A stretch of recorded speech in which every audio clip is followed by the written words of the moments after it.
Welcome back to Court Vision, everyone. And today we're talking about Jamal Murray. And quietly, maybe not so quietly anymore, he's having the best regular season of his career. Not just points, not just efficiency, but command, control, and confidence. This feels like the version of Jamal Murray the Nuggets have been waiting for all season, not just in the playoffs.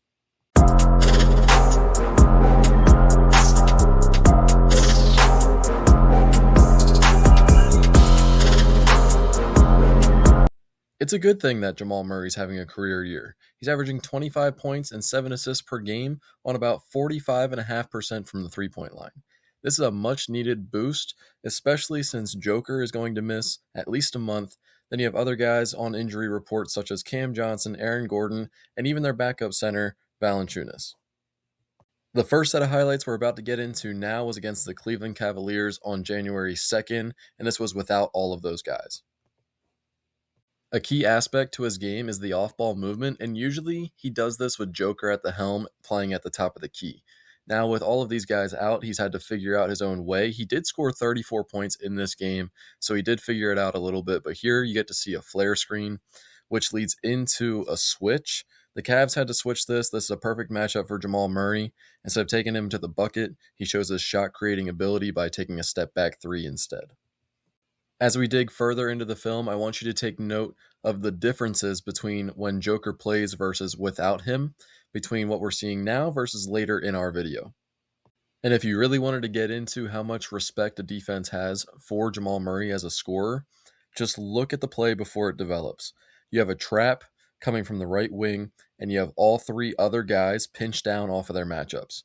So there's a lot of help side being played. Jamal Murray has become an elite playmaker now, so there's a reason he averages 7 assists, and he will kick out to that right corner or deep wing player for an open three.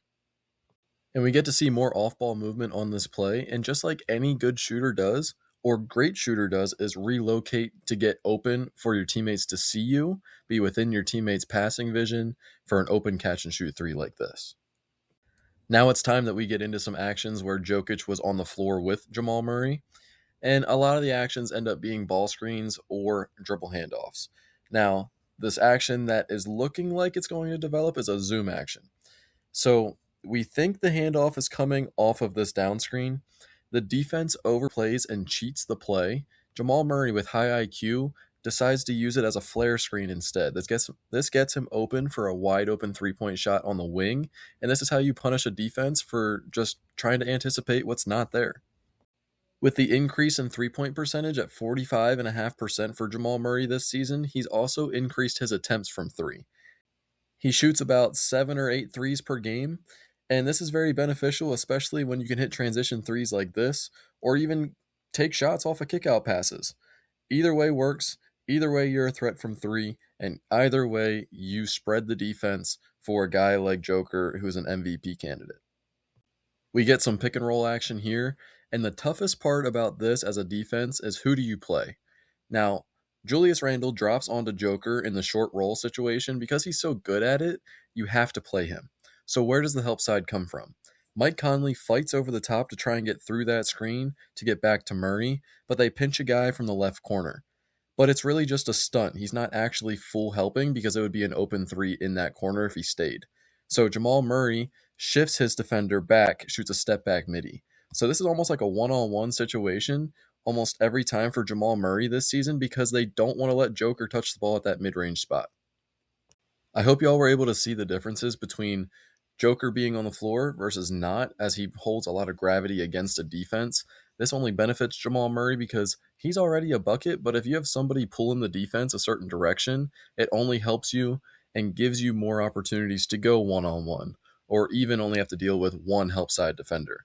As we saw earlier in the video, Joker's not in the game. Aaron Gordon's hurt. Cam Johnson's hurt. They don't expect other guys to step up. So there was 5 guys that crashed down to help against Jamal Murray, even sent a trap or two. So there's differences within game planning, especially when Joker is on or off the court. However, Jamal Murray is having a great season, really showing out for this team, keeping them a top 3 team in the NBA. And I really think that he's going to keep this up. I just hope he doesn't get burnt out. He is giving people no reason to have him be an all-star snub again this year, and I am in the belief that he will be a first-time all-star. This isn't about highlights, it's about command. And if this version of Jamal Murray sticks, the rest of the league is going to remember real quick why Denver is still very much in the title conversation. I hope you enjoyed the episode today. Make sure to like, subscribe, and let me know who you would like to see next. And until next time, remember, the film never lies.